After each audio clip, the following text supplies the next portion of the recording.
Hello everyone, स्वागत है आप सब लोग का पीसीएस बाई तरुण में। जैसे कि आप सभी को बताया कि यूपी की आरओ एआरओ की टेस्ट सीरीज को लगा रहे हैं और आज की जो हमारी टेस्ट सीरीज होने वाली है वो संस्कृति आईएएस की होने वाली है। आज की हमारी खास टेस्ट सीरीज की कुछ बात यहाँ पर ये होने वाली है। इस टेस्ट सीरीज में फुल टेस्ट है। फुल टेस्ट का मतलब क्या है? फुल टेस्ट का मतलब ऐसा है कि जैसे तरीके से एग्जाम में पेपर आता है, सभी क्वेश्चन मिक्स होते हैं, उसी तरीके से फॉर्मेट में ये पूरी आपकी टेस्ट सीरीज रहने वाली है। इसमें सामान्य अध्ययन के जीएस के 140 क्वेश्चन और सामान्य हिंदी के आपके यहाँ पर 60 क्वेश्चन यहाँ पर रहेंगे। तो यहाँ पर हम टोटल बात करने वाले हैं 200 क्वेश्चनों की, जो कि वेरी वेरी इंपॉर्टेंट आज की यहाँ पर रहने वाली। तो चैनल को नए हो सब्सक्राइब लाइक शेयर करके बेल आइकन प्रेस कर लेना है, जिससे कि वीडियो नई आए तो आपको उसका नोटिफिकेशन भी मिल सके। एक चीज और भी है, हमारा ऐप आ चुका है जिसका नाम है नट लर्निंग ऐप, और इस ऐप को डाउनलोड करके आप लोग मल्टीपल एग्जाम्स की टेस्ट सीरीज वगैरह दे सकते हो। तो इसलिए ये बहुत ज्यादा आपके लिए हेल्पफुल रहने वाला है। आज के अपने पहले क्वेश्चन की बात करेंगे। 1773 के नियामक अधिनियम के संदर्भ में कौन सा यहाँ पर कथन सही है? 1773 के जो आपका रेगुलेटिंग एक्ट था उसके बारे में कह रहा है कि इन चारों में से ऑप्शन कौन सा सही है? तो गवर्नर जनरल और उसकी परिषद के जो सदस्य हैं अपनी शक्ति का प्रयोग संयुक्त रूप से करेंगे। 1773 के बारे में आपका बी ऑप्शन बिल्कुल करेक्ट है। नेक्स्ट क्वेश्चन की तरफ बढ़ेंगे। लॉर्ड कर्जन के काल में घटित कुछ घटनाएं घटित हुई, उनको एक काल क्रम में व्यवस्थित कितना है? मतलब कि लॉर्ड कर्जन के काल में कुछ घटनाओं की घटित हुआ था, उनके बारे में यहाँ बात की जा रही है कि पहले घटित कौन सी हुई, उसके बाद में कौन सी हुई। कर लेते हैं। तो यहाँ पर हम बात करें, सबसे पहले पुलिस आयोग की नियुक्ति की गई थी, और पुलिस आयोग की अगर हम नियुक्ति की बात करें तो आपकी 1902 से संबंधित है। कौन से? 1902 से संबंधित है पुलिस आयोग की नियुक्ति। उसके बाद बात करें तो आपकी इंडियन यूनिवर्सिटी एक्ट आया था, और इंडियन यूनिवर्सिटी अगर हम एक्ट की बात करें तो ये भी आपके 1902 से संबंधित है। मंथ अलग था, ये आपका पहले था, ये बाद में आया था। ठीक है। और अगर हम बात की जाए उसके बाद आपका बंगाल का विभाजन हुआ था। बंगाल का विभाजन की बात अगर हम करें तो आपका 1905 में बंगाल का विभाजन संबंधित है। और कांग्रेस का बनारस अधिवेशन की बात किया है तो कांग्रेस का बनारस जो अधिवेशन है आपका 1905, ये भी संबंधित है। तो आपको लेकिन एक चीज याद करना है, बंगाल विभाजन आपका हुआ था जुलाई में। कब हुआ था? जुलाई में हुआ था, 20 जुलाई 1905 को। कांग्रेस का बनारस में जो अधिवेशन हुआ था दिसंबर में हुआ था, दिसंबर 1905 में। इसी तरीके से अगर हम बात करें, जो इंडियन यूनिवर्सिटी एक्ट है आपका विश्वविद्यालय अधिनियम है, सिफारिश इसकी 1902 में की गई थी, लेकिन इसको लागू 1904 में किया गया था, इसीलिए बाद में आएगा। तो पहले आपका तीसरे नंबर वाला आएगा, फिर आपका दूसरे वाला आएगा, फिर आपका पहले वाला, और फिर आपका अंतिम में चौथा आएगा। तो 3 2 1 4 हम डी पर सही टिक लगा देंगे। नेक्स्ट क्वेश्चन की तरफ बढ़ेंगे। मुस्लिम लीग के संदर्भ में कौन सा कथन यहाँ पर सही है? तो मुस्लिम लीग के बारे में कहा जा रहा है कि यहाँ पर कौन सा कथन सही है, इसके बारे में बात करो। कर लेते हैं। कथन ये कहता है कि मुस्लिम लीग समुचे मुस्लिम समुदाय का समर्थन प्राप्त करने में असमर्थ रही। कहा जा रहा है कि मुस्लिम लीग का जो समुदाय था वो पूरे समुदाय का समर्थन करने में असमर्थ रही थी। मुस्लिम लीग के बारे में ये कथन बिल्कुल सही है। दूसरा कथन है कि लीग के प्रमुख नेता इसके सांप्रदायिक स्वरूप से सहमत नहीं थे। जो सांप्रदायिक स्वरूप से सहमत नहीं थे, तो आप कहोगे हाँ ये वाला भी आपका कथन सही है। तो दोनों कथन हमारे सही है, लेकिन हमारी व्याख्या की बात करें तो व्याख्या नहीं कर रहा है। चलिए नेक्स्ट क्वेश्चन की बात करेंगे। लेकिन अच्छा, बात करने से पहले आपके लिए कुछ अपडेट है, और अपडेट इंपॉर्टेंट है। अपडेट आपका ये है कि हमारे ऐप पर, जो हमने आपको बताया था नट लर्निंग ऐप नाम से, उस ऐप पर आप लोगों को यूपी आरओ की अगर टेस्ट सीरीज लगानी है, 184 टेस्टों के साथ हमने टेस्ट सीरीज को बनाया हुआ है, जिसमें chapter wise, subject wise, full test, previous year test और करंट अफेयर आपके ऑनलाइन माध्यम से हिंदी और इंग्लिश दोनों माध्यमों से आप अपने मोबाइल में ही आप लोग अपना लगा सकते हो टेस्ट सीरीज। तो 184 टेस्ट 27 जुलाई तक आपका एग्जाम है। मुझे लगता है कि तब तक टेस्ट आप लोग सारे लगा लोगे और आपकी प्रैक्टिस बहुत अच्छी होने वाली है। तो अभी जाइए, डिस्क्रिप्शन में लिंक है और इस ऐप को डाउनलोड करके आप लोग अपनी टेस्ट सीरीज को सही रूप दे दीजिएगा।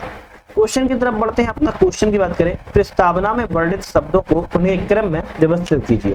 प्रस्तावना में कुछ शब्द दिए गए हैं, उनको एक व्यवस्थित क्रम में लगाना है। सबसे पहले क्या शब्द आएगा? सबसे पहले आप कहोगे पंथ निरपेक्ष शब्द आएगा पहले नंबर पर। दूसरे पर अभिव्यक्ति आएगा, हम दूसरे बात कर देते हैं। तीसरे पे आपकी अखंडता आएगा, तो हम तीसरे नंबर पर लाएंगे। और चौथे पे आपका अधिनियमित आएगा, हम इस पर। तो 1 2 4 3 हमारे 1 2 4 3 रहेगा, सी ऑप्शन यहाँ पर सही। पंथ निरपेक्ष, अभिव्यक्ति, अखंडता और अधिनियम आपका इस क्रम से आपको देखना है। नेक्स्ट क्वेश्चन आता है निम्नलिखित मौलिक अधिकारों में से किसी समता संबंधी अधिकारों में शामिल किया जाता है। तो फंडामेंटल राइट्स में समता समानता संबंधी जो अधिकार है इनमें से कौन कौन शामिल किया जाता है उसकी बात कर रहा है।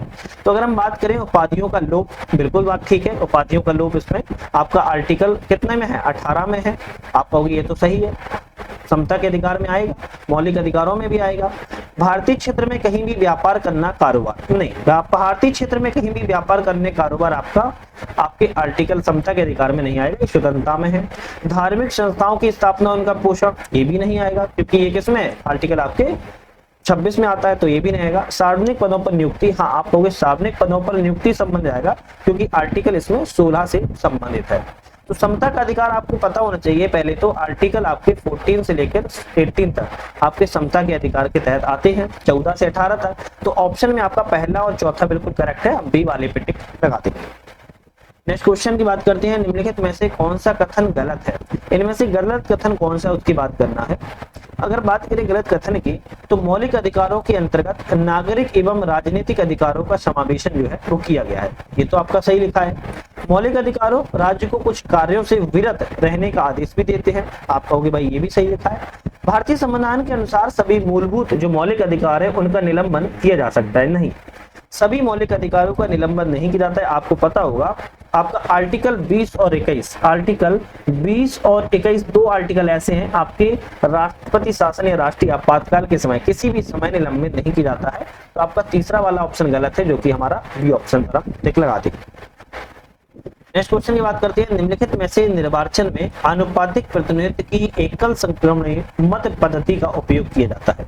तो निर्वाचन में अनुपातिक प्रतिनिधित्व की जो एकल संक्रमणीय मत पद्धति है इसमें किस किस का प्रयोग किया जाता है, अगर आप बात करें ऑप्शन में यहाँ पर हमारे लोकसभा के उपाध्यक्ष के लिए नहीं, राज्यसभा के सदस्य के लिए बिल्कुल किया जाता है, उपराष्ट्रपति के लिए भी किया जाता है और राष्ट्रपति के लिए भी जाता है। तो आप कहोगे 2-3 सही है, तो हमारे ऑप्शन में रहेंगे 2-3, सी वाला सही रहेगा। यहाँ पर एकल संगणीय मत पद्धति का भारत में राष्ट्रपति राज्यसभा के सदस्यों के लिए वगैरह वगैरह के लिए प्रयोग किया जाता है। नेक्स्ट क्वेश्चन की बात कर लेते हैं, लोकसभा अध्यक्ष के कार्यों के संदर्भ में इनमें से कौन सा कथन जो है वो सही है। तो लोकसभा के अध्यक्ष के कार्यों के बारे में कहना है, कथन इनमें से कौन कौन से सही है। स्थगन प्रस्ताव का निर्धारण करना, बिल्कुल बात ठीक है। सदन में गणपूर्ति करवाना, नहीं, ये लोकसभा का अध्यक्ष का कार्य में नहीं आता है गणपूर्ति करवाना। तीसरा है सदस्यों के विशेषाधिकारों के हनन को रोकना, आप कहोगे बिल्कुल ठीक है। और संयुक्त अधिवेशन की अध्यक्षता करना, आप कहोगे ठीक है। तो 1, 3, 4 सही है, हम सी पे टिक लगाएंगे, 1, 3, 4 आपके सही है, ठीक है। नेक्स्ट क्वेश्चन की बात करते हैं, कोई विधेयक उस समय धन विधेयक के रूप में मान्यता प्राप्त करता है जब, कोई विधेयक है उस समय विधेयक के रूप में मान्यता प्राप्त करेगा धन विधेयक के रूप में जब क्या, इनमें से क्या सही हो सकता है, बात करें वह किसी कर का उत्साधन करता हो, बिल्कुल बात ठीक है। भारत की आकस्मिकता निधि की अभिरक्षा करता हो, ये भी सही है। भारत सरकार के द्वारा जो प्रत्याभूत देने का विनिमय है वो करता हो, आप कहोगे ये भी सही है। तो हमारे 1, 2, तीनों सही है, तो हम आपके कहेंगे सी वाला ऑप्शन सही है। लोकलेखा समिति के संदर्भ में इनमें से कौन सा कथन जो है वो सही नहीं है, गलत इनमें से कौन सा कथन है उसकी बात यहाँ पर कर रहा है। अगर हम लोकलेखा नीति के बारे में बात की जाए तो इस समिति में 22 सदस्य होते हैं, तो ये बात ठीक है। समिति के राज्यसभा सदस्यों को मताधिकार प्राप्त है, नहीं, आपका ऑप्शन ये गलत है, जो कि सही हो जाएगा। इस समिति भारत सरकार के लेखों के विनियोग की जांच करती है, आप कहोगे हाँ बिल्कुल है। यह सरकारी सेवाओं में वित्तीय अनियमितताओं की जांच करती है, तो ये भी, तो ए, सी और डी आपके यहाँ पर करेक्ट है, बी गलत है, जो कि मैंने आपको बता दिया है। नेक्स्ट क्वेश्चन की तरफ बढ़ते हैं, वह राष्ट्रपति की न्यायिक शक्ति है जिसके तहत दंड के स्वरूप में परिवर्तन किए बिना उसकी मात्रा में परिवर्तन करना होता है। उपयुक्त विशेषता किस न्यायिक शक्ति को स्पष्ट परिभाषित करता है, तो आप कहोगे परिहार को परिभाषित करता है, रिमिशन को परिभाषित किया गया है। बात करते हैं केंद्रीय मंत्रिपरिषद के संदर्भ में कौन सा कथन सही है। तो केंद्रीय मंत्रिपरिषद के बारे में कह रहा है कि सही ऑप्शन बताओ इनमें से कौन सा है। शासन संबंधी जो निर्णय है कैबिनेट की बैठक में लिए जाते हैं, जबकि उत्तरदायित्व मंत्रिपरिषद का होता है, आप कहोगे पहला सही है। मंत्रिपरिषद के निर्णयों को प्रधानमंत्री के द्वारा राष्ट्रपति तक पहुंचाया जाता है, आप कहोगे दूसरा भी सही है। तो हमारे 1, 2 दोनों सही है केंद्रीय मंत्रिपरिषद के बारे में, हम सी पे टिक लगाएंगे। नेक्स्ट क्वेश्चन आता है कि राज्य विधानमंडल के संदर्भ में कौन सा कथन यहाँ पर सही है। राज्य विधानमंडल के बारे में बात कर रहा है कि इनमें से आपका कौन सा ऑप्शन सही है। राज्यपाल विधानमंडल का अभिन्न अंग होता है, बिल्कुल ठीक है, जिस तरीके से संसद का राष्ट्रपति होता है। प्रत्येक निर्वाचन क्षेत्र का गठन समानता के सिद्धांत पर आधारित होता है, आप कहोगे ये भी सही है। सभापति उप सभापति के वेतन भत्ते जो है विधानमंडल के द्वारा निर्धारित किए जाते हैं, आप कहोगे तीनों सही है। हम डी पे टिक लगाएंगे, 1 2 तीनों सही है। नेक्स्ट क्वेश्चन की तरफ बढ़ेंगे। स्थानीय सुशासन के संदर्भ में विचार कीजिए, कौन सा कथन सही है। तो स्थानीय सुशासन के बारे में विचार करना है, इनमें से कौन कौन से सही है। तो हम कहेंगे भारत शासन अधिनियम 1935 के तहत पूर्ण प्रांतीय स्वायत्तता प्रारंभ की गई, आप कहोगे बिल्कुल ठीक है। पंचायती राज संस्थाओं का जो निर्वाचन संविधान में अनुच्छेद 243 के तहत रखा गया है, आप कहोगे ये भी सही है। 10 लाख या उससे अधिक जनसंख्या वाले क्षेत्र को राज्य का राज्यपाल महानगर भी घोषित कर सकता है, आप कहोगे तीसरा भी सही है। तो हमारे स्थानीय सुशासन के बारे में 3 ऑप्शन सही है, तो हम कहेंगे सी वाला ऑप्शन आपका करेक्ट है। संघ लोक सेवा आयोग के संदर्भ में कौन सा कथन यहाँ पर सही है। संघ लोक सेवा आयोग के बारे में कह रहा है आयोग के जो अध्यक्ष की नियुक्ति है वो केंद्रीय मंत्रिपरिषद की सलाह पर राष्ट्रपति के द्वारा की जाती है, पहला सही है। आयोग के सदस्यों से संबंधित जो वादों को राष्ट्रपति के द्वारा उच्चतम न्यायालय के पास भेजा जाता है, आपको ये भी सही है। आयोग के अध्यक्ष की पदावधि 6 वर्ष या 65 वर्ष की आयु प्राप्त करने तक होती है, आप कहोगे तीसरा भी सही है। तो हमारा ऑप्शन यहाँ पर सी वाला रहेगा, तीनों ही ऑप्शन हमारे यहाँ पर सही है, ध्यान रखिएगा। चलिए नेक्स्ट क्वेश्चन देख लेते हैं। लाल सागर के संदर्भ में कौन सा कथन सही है। तो लाल सागर के बारे में कह रहा है कि सही ऑप्शन बताओ इनमें से कौन सा है, देख लेते हैं। बाब मंदेब जो है जल संधि लाल सागर को हिंद महासागर से जोड़ती है। तो सीधी सी बात ये कह रहा है कि मान लो ये हिंद महासागर है और आपका ये आपका लाल महासागर हो गया है, लाल सागर हो गया है, तो दोनों को बाब अल मंदेब जो संधि है दोनों को जोड़ती है, पहला ऑप्शन सही है। दूसरा है कि जॉर्डन, सऊदी अरब और यमन लाल सागर के तट पर स्थित है, आप कहोगे दूसरा भी सही है। तो हमारा ऑप्शन रहेगा डी वाला, 1 2 दोनों सही। निम्नलिखित में से कौन सा सीमेंट उत्पादक क्षेत्र उत्तर प्रदेश में नहीं है। सीमेंट उत्पादक क्षेत्र उत्तर प्रदेश में नहीं है तो चुर्क है, चुनार है और डल्ला है, लेकिन सिंदरी की बात की जाए तो आपका उत्तर प्रदेश में नहीं है। तो आपका सिंदरी है कहाँ, अगर किसी को पता है तो जरूर बताइएगा। वैसे मैं बता देता हूँ, झारखंड में पड़ता है, झारखंड के धनबाद जिले में, झारखंड के धनबाद जिले में सिंदरी है, जबकि डल्ला, चुर्क और आपका चुनार उत्तर प्रदेश में स्थित है। नेक्स्ट क्वेश्चन की बात करते हैं। नेक्स्ट क्वेश्चन है आदिम निर्वाहक कृषि पद्धति के संदर्भ में कौन सा जोड़ा सही है। तो आदिम तरीके से जो निर्वाहक कृषि की जाती है, मणिपुर में पामलू, बिल्कुल ठीक है। नागालैंड में झूम, ये भी सही है। अंडमान निकोबार द्वीप समूह में दीपा कहते हैं। तो हमारे तीनों ही सही मिलान है आदिम कृषि संबंधित, हम कहेंगे पहला वाला ऑप्शन जो है करेक्ट है। नेक्स्ट क्वेश्चन की बात करते हैं। प्राकृतिक रेशम के संदर्भ में कौन सा कथन सही है। प्राकृतिक रेशम के बारे में कह रहा है सही कथन बताओ। विश्व में प्राकृतिक रेशम का सबसे बड़ा उत्पादक भारत है, तो आपको पता होना चाहिए यहाँ पर सबसे बड़ा जो उत्पादक है वो चीन है, और जबकि भारत जो है वो आपका दूसरे नंबर पर आता है। तो पहला तो गलत हो गया। दूसरा कथन है कि भारत का असम मूंगा रेशम का सर्वाधिक उत्पादक राज्य है, हाँ दूसरा वाला सही है, तो हमारा सी पे टिक लगा देंगे। निम्नलिखित में से कौन से कथन पर विचार करें कि जो कि भूतापीय ऊर्जा केंद्र है। तो भूतापीय ऊर्जा केंद्र में से कौन कौन से उसकी बात करें तो मणिकरण आपका भूतापीय ऊर्जा केंद्र है, पूगा घाटी भी है, तपोवन भी है और सूरज कुंड भी है। तो चारों ही ऑप्शन हमारे भूतापीय ऊर्जा केंद्र के बारे में सही है, हम डीप वाले ऑप्शन पर सही लगा देंगे। निम्नलिखित कथनों पर विचार कीजिए, इनमें से कौन से तेल उत्पादक क्षेत्र है। इनमें से तेल उत्पादक क्षेत्र कौन कौन से हैं। मोरान हुगरीजन क्षेत्र है, सूरमा घाटी क्षेत्र भी है और रुद्र सागर लकवा क्षेत्र भी है। तो तीनों ही आपके यहाँ पर तेल उत्पादक क्षेत्र है, तो हम कहेंगे सी वाला ऑप्शन जो है बिल्कुल हमारा सही है। नेक्स्ट बात करते हैं फसल गहनता के संदर्भ में कौन सा कथन सही है बताइए। फसल गहनता के बारे में कह रहा है एक वर्ष में जितनी बार कृषि हेतु भूमि उपयोग होगी उसकी फसल गहनता उतनी ही अधिक होगी। गलत ऑप्शन है ना, ये तो गलत ऑप्शन है क्योंकि खेती को कुछ खाली भी छोड़ना होता है।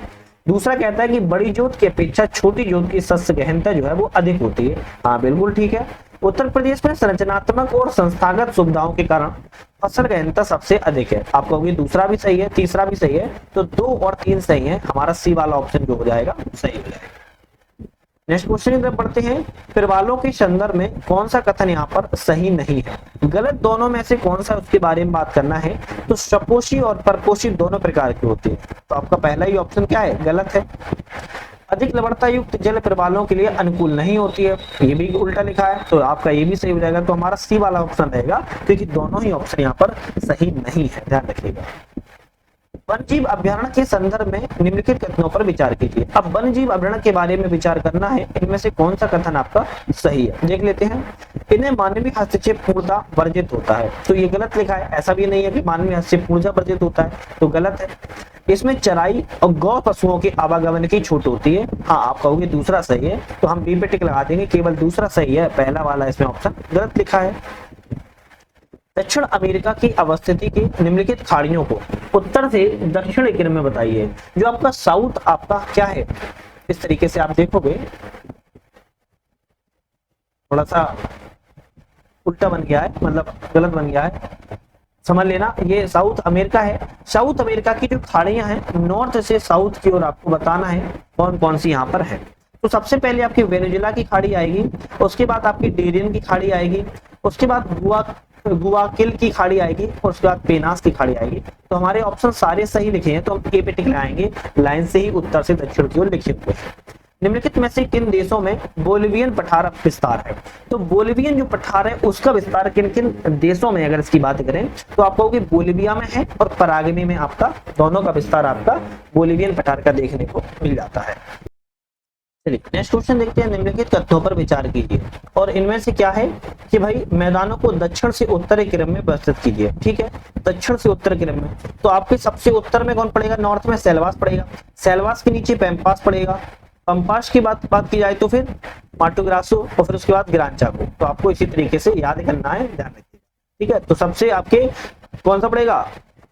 दक्षिण में ग्रान चाको, फिर उसके बाद माटो ग्रासो उसके ऊपर, फिर उसके ऊपर पंपास, फिर सबसे ऊपर सेल्वास पड़ेगा। नेक्स्ट क्वेश्चन की बात करते हैं। निम्नलिखित में से किस नदी पर स्टैनली लिविंगस्टोन बोयामा जलप्रपात अवस्थित है? ऐसी कौन सी नदी है जो कि स्टैनली लिविंगस्टोन और बोयामा जलप्रपात जो वाटरफॉल्स हैं वो आपके स्थित हैं? तो आप कहोगे जायरे कांगू नदी है। कहां पर? जायरे कांगू नदी पर ये तीनों ही चीजें आपकी देखने को, जलप्रपात जो है वो मिल जाएंगे। नेक्स्ट क्वेश्चन है, एटलस पर्वत के संदर्भ पर कथनों पर विचार कीजिए, कौन सा कथन सही है? एटलस पर्वत के बारे में विचार करना है, कौन सा कथन यहाँ पर सही है? इस पर्वत का जो सर्वोच्च शिखर है टूबकल है, बिल्कुल बात ठीक है, टूबकल एटलस पर्वत का सर्वोच्च शिखर है। यूरोप के आल्प्स श्रृंखला का ही विस्तार इसका भाग माना जाता है, आप कहोगे ये भी सही है। इसके उत्तरी भाग में भूमध्य सागरीय जलवायु पाई जाती है, तो आप कहोगे तीसरा भी सही है। तो हम ए पे टिक लगाएंगे, 1 2 3 सही है। निम्नलिखित में से कौन सा यहाँ पर सही सुमेलित है उसकी बात करें। शीतोष्ण वन अनुसंधान केंद्र कहाँ पर है? शिमला में है, बिल्कुल सही है। वन उत्पादकता केंद्र की बात की जाए कहाँ पर है? तमिलनाडु में नहीं है, रांची में है। पर्णपाती वन संस्थान की बात की जाए तो कोयम्बटूर में नहीं है, जबलपुर में है। हिमालय वन अनुसंधान केंद्र की बात की जाए तो देहरादून में नहीं है, अपने शिमला में है। नेक्स्ट क्वेश्चन है, भारतीय मानसून के संदर्भ में कथनों पर विचार कीजिए, कौन सा कथन यहाँ पर सही है? तो भारतीय मानसून के बारे में कह रहा है, सही ऑप्शन बताओ। भारत में दक्षिण पश्चिमी मानसून की उत्पत्ति का संबंध ऊष्ट पूर्वी जेट स्ट्रीम को माना जाता है, बिल्कुल ठीक है। दक्षिण पश्चिम मानसून भारत में सर्वप्रथम अंडमान निकोबार में पहुंचता है, आप कहोगे ये भी सही है। भारत में ग्रीष्मकालीन मानसून के आगमन को मानसून विस्फोट भी कहा जाता है, आप कहोगे ये भी सही है। तो हम बी पे टिक लाएंगे, 1 2 3 हमारे तीनों सही ऑप्शन है। नेक्स्ट क्वेश्चन की तरफ बढ़ते हैं। निम्नलिखित क्षेत्रों पर विचार कीजिए, लेकिन विचार करने से पहले आप लोग चैनल को सब्सक्राइब, लाइक, शेयर करके बेल आइकन प्रेस कर लीजिए। आप हमारे चैनल पर जाके देखोगे तो मल्टीपल सब कोचों की टेस्ट सीरीज को चला रही हैं, और जैसे कि मैंने आपको बताया था आप हमारे ऐप से भी टेस्ट सीरीज को लगा सकते हो। तो नट लर्निंग ऐप डिस्क्रिप्शन में लिंक है, आप लिंक पर क्लिक करके डाउनलोड कर लीजिएगा और ऑनलाइन माध्यम से टेस्ट सीरीज देना मत भूलिएगा, क्योंकि हमने वहां पर 184 टेस्ट बनाए हुए हैं। थोड़ा बहुत नहीं होते, बहुत टेस्ट होते हैं, एक बार जाके देख लीजिएगा। निम्नलिखित क्षेत्रों पर विचार कीजिए, जो क्षेत्र है वो तावा उत्पादक इनमें से कौन कौन से है? तावा उत्पादक कौन कौन से है? अग्निगुंडाला तावा उत्पादन वाला है, मोसाबानी भी है, सोनामाखी भी है और खोदरीबा भी है। तो अलग अलग जगह पे हैं और अलग अलग बात कर रहा है। जैसे अगर हम बात करें सोनामाखी और आपकी मोसाबानी की, तो आपकी ये कहां पर है? झारखंड में है, ध्यान रखिएगा, ठीक है। तो खोदरीबा की बात की जाए तो खोदरीबा आपका कहां पड़ेगा? खुद रीवा की बात की जाए तो आपका राजस्थान में है, और अग्निकुंडाला की बात की जाए तो अग्निकुंडाला आपका आंध्र प्रदेश में। तो आपको ध्यान रखना है, तो आपके सभी ऑप्शन डी वाला सही हो जाएगा। निम्नलिखित कथनों पर विचार कीजिए और इनमें से कौन सा कथन सही है बताइए। देख लेते हैं। पश्चिमी विक्षोभ से होने वाली वर्षा रबी फसल के लिए लाभकारी होती है। बिल्कुल बात सही है। लौटते मानसून से तमिलनाडु के तटीय क्षेत्र है, तमिलनाडु के तटीय क्षेत्र है, उन पर वर्षा होती है। आपको ये भी सही है। हमारा सी वाला ऑप्शन रहेगा, 1 और 2 दोनों सही है। नेक्स्ट क्वेश्चन की बात करते हैं। स्थानीय हवाओं के संदर्भ पर विचार कीजिए, कौन सा कथन सही है। तो स्थानीय हवाओं के बारे में विचार करना है। नार्वेस्टर जो है वो चाय, जूट और चावल की खेती के लिए लाभ प्रदान करती है। आप कहोगे बिल्कुल ठीक। नार्वेस्टर को असम में बोडो चिल्लाबी के नाम से जाना जाता है। आप कहोगे दूसरा भी सही है। तो हमारे ए पे टिक लगाएंगे, 1 और 2 दोनों सही है। नेक्स्ट क्वेश्चन की बात करते हैं। निम्नलिखित में से कौन सा सही नहीं है। तो यहाँ पर सही नहीं है, कौन सा नहीं है देखते हैं। उत्तरकाशी भागीरथी नदी, ठीक है। मुरादाबाद रामगंगा नदी। पंढरपुर आपकी तुंगभद्रा, नहीं, पंढरपुर जो होगी आपकी चंद्रभागा नदी। कौन सी? चंद्रभागा, या फिर जिसको भीमा भी कहते हैं, ध्यान रखिएगा। तो सी ऑप्शन आपका गलत है। रावत भाटा चंबल नदी, आपका ये भी सही है। उत्तर प्रदेश के संदर्भ में निम्नलिखित कथनों पर विचार कीजिए, कौन सा कथन यहाँ पर सही है। उत्तर प्रदेश के बारे में बात कर रहा है। प्रदेश के 9 जिलों में अंतर्राष्ट्रीय सीमा स्पर्श करती है। तो आपको पता होना चाहिए प्रदेश के 7 ऐसे जिले हैं जो कि अंतर्राष्ट्रीय सीमा सटी हुई है, जिसको नेपाल नाम से जाना जाता है। तो पहला वाला गलत है। कुशीनगर अंतर्राष्ट्रीय सीमा को स्पर्श करने वाला सबसे पूर्वी जिला है। तो ये भी गलत हो जाएगा। कुशीनगर नहीं है, किसी भी अंतर्राष्ट्रीय सीमा को स्पर्श नहीं करता है। तो हमारा दूसरा भी गलत है। सही यहाँ पर ना तो एक है ना ही दूसरा है। नेक्स्ट क्वेश्चन की तरफ बढ़ेंगे हम। उत्तर प्रदेश के सर्वाधिक वन प्रतिशत वाले जिलों पर विचार कीजिए, इन्हें सही क्रम में व्यवस्थित कीजिए, सबसे पहले से आखिरी गतिविधि तक। तो सर्वाधिक वन प्रतिशत वाले की बात करना है, तो सबसे ज्यादा वन प्रतिशत आपको सोनभद्र में मिलेगा, पहले नंबर पे रख लेते हैं। दूसरे फिर लखीमपुर खीरी मिलेगा, दूसरे पे रख लेते हैं। उसके बाद मिर्जापुर मिलेगा, तीसरे पे रख लेते हैं। और फिर पीलीभीत मिलेगा, चौथे पे रखते हैं। तो 3 4 1 2 आपका 3 4 1 2 बी वाला ऑप्शन यहाँ पर सही रहेगा। अमीर खुसरो के संदर्भ में निम्नलिखित में से कौन सा कथन सही है। तो अमीर खुसरो के बारे में कह रहा है कि इनका जन्म उत्तर प्रदेश के कासगंज में स्थित पटियाला नामक गांव में हुआ था। बिल्कुल ठीक लिखा है। इन्होंने हिंदुस्तानी शैली और ख्याल शैली का विकास किया हुआ है। आपको भी दोनों सही है, हम भी पे टिक लगा देंगे। नेक्स्ट क्वेश्चन की बात करते हैं। निम्नलिखित कथनों में से कौन सा कथन यहाँ पर सही है, देख लेते हैं। भारत में सर्वप्रथम चित्रित शिलाशिलों की खोज जो है ACL कार्लाइल के द्वारा मिर्जापुर के सुहागी पहाड़ियों पर की गई थी। बिल्कुल ठीक लिखा है। मिर्जापुर के शिलाशिलों में आखेट, नृत्य, संगीत और पशुओं के चित्रों का अंकन भी प्राप्त होता है। हमारा ये भी सही है। तो हम कहेंगे हमारा बी वाला रहेगा, 1 और 2 दोनों सही। नेक्स्ट क्वेश्चन आता है कि निम्नलिखित में से कौन सा कथन मुगल कालीन चित्रकला के संदर्भ में सही।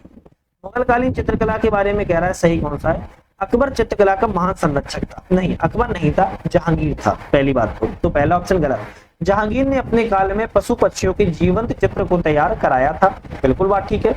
विख्यात पक्षी विशेषज्ञ चित्रकार उस्ताद मंसूर को जहांगीर ने नादिर उल जमा की उपाधि प्रदान की थी। आपका ये भी गलत हो जाएगा। जहांगीर ने नहीं बल्कि अकबर के द्वारा दी गई थी। तो आपका तीसरा भी गलत है, केवल दूसरा सही है। तो हम कहेंगे यहाँ पर बी वाला रहेगा सही, केवल दूसरा सही है।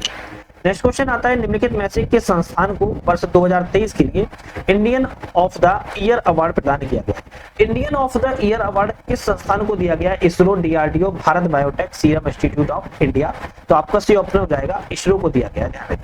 कौन सा Indian of the year award दिया गया है।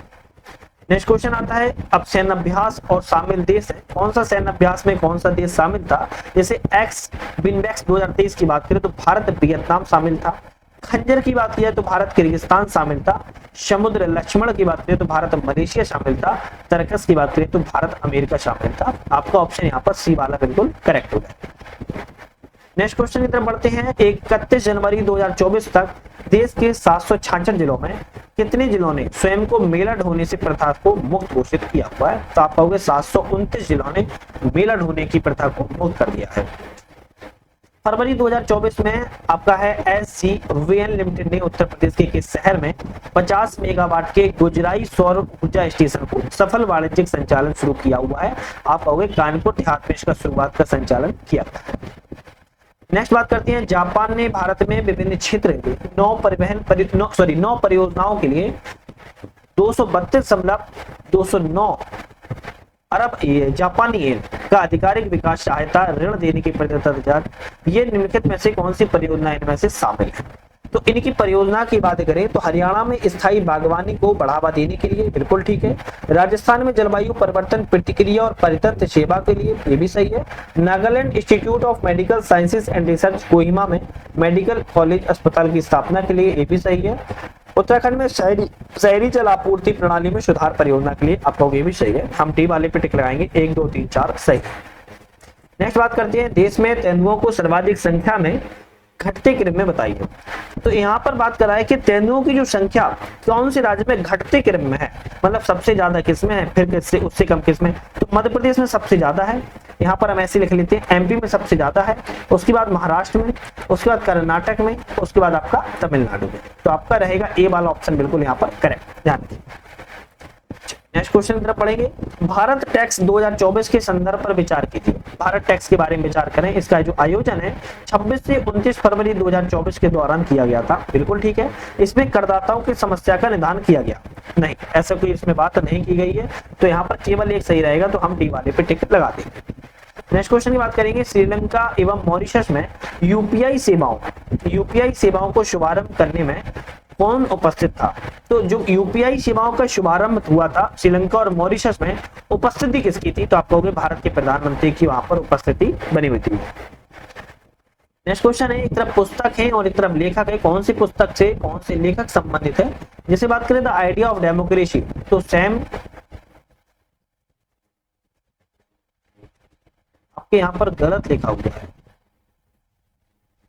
अच्छा, यहाँ पे पूछा है कितने युगों में सम्मिलित, सही है, युगम पूछा है। चलो कोई बात नहीं, हम यहाँ पर सही कर देते हैं। द आइडिया ऑफ डेमोक्रेसी की बात करें तो सैम पित्रोदा सम्मिलित है। कौन? सैम पित्रोदा के द्वारा लिखी गई है। क्लाइमेट कैपिटलिज्म की बात किया है तो रजत राठी संबंधित है, ठीक है। नेहरूज फर्स्ट रिक्रूट की बात किया है तो यहाँ पर समीर चोपड़ा नहीं है, कल्लोल भट्टाचार्य है, भट्टाचार्य जी। द विनर्स माइंडसेट की बात किया है तो सैन वॉटसन है, तो ये भी। तो बी और सी सही है, तो यहाँ पर युग्म कितने सही? 2 युग्म यहाँ पर सही है, बाकी 2 युग्म हमने यहाँ पर बता दिए हैं। नेक्स्ट क्वेश्चन है, निम्नलिखित में से किस तिथि को विश्व क्षय रोग मतलब कि टीबी रोग मनाया जाता है? तो टीबी रोग हर साल कब मनाया जाता है? तो बात की जाए टीबी रोग आपका 24 मार्च को मनाया जाता है। तो आज हमने यहाँ पर 50 क्वेश्चन कवर कर लिए। नेक्स्ट हमारी जो वीडियो आएगी 51 क्वेश्चन से कवर करेंगे, और ये बहुत ज्यादा मोस्ट इंपोर्टेंट सीरीज है, आप लोगों को पता होना चाहिए, और आप लोग देख रहे होंगे।